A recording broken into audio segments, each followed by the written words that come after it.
QB doesn't discriminate. Dog skin, human skin, they both fry.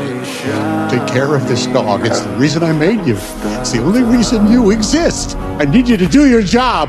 I'm sorry. I know you were born yesterday, but it's time for you to grow up. My name is Finch. When our RV broke down on the road, the robot said he had a headache, but I had no time to deal with that. I had found a spare tire, but without a jack. It was useless. Hope of escaping was slipping away. Just as I was blaming myself for forgetting something so simple, he called out to me. To my shock, he lifted the car all by himself. We changed the tire, and I even joked about calling him Jack, but he shook his head and refused later. As things calmed down, I felt it was time to give him a real name. He was overjoyed. After staring out the window for a while, he finally said, "Call me Jeff." I agreed at last. He had a name, and I welcomed him into this world the next day. On the road, I pulled over at an abandoned diner to rest. I told Jeff to watch the RV, but the moment I turned my back, I heard something. She had climbed into the driver's seat and started the engine. I rushed back in a panic. He tried to cover it up. But I wasn't fooled. To show him how serious this was, I held my hand under the blazing sun.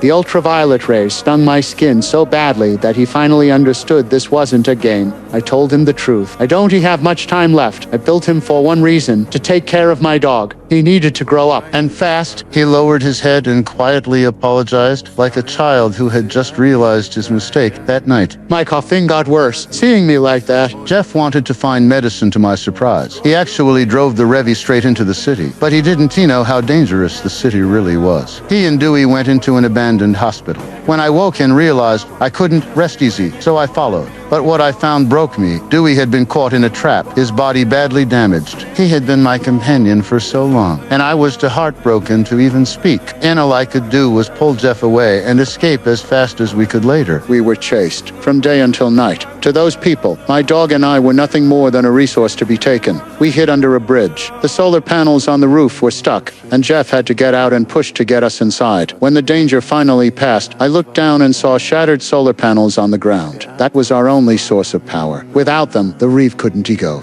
And without the Reevy, we'd be stranded here forever. I couldn't help but blame Jeff for all of it. I turned to him and shouted, "Shut up!" Then I stormed back into the Reevy, leaving him frozen in place. The wind carried the dust of the ruined world. I knew I had been too harsh, and seeing the guilt on his face, I couldn't really hold it against him, but the road ahead was still long, and with my body failing, why couldn't he help but wonder, when would Jeff finally grow up?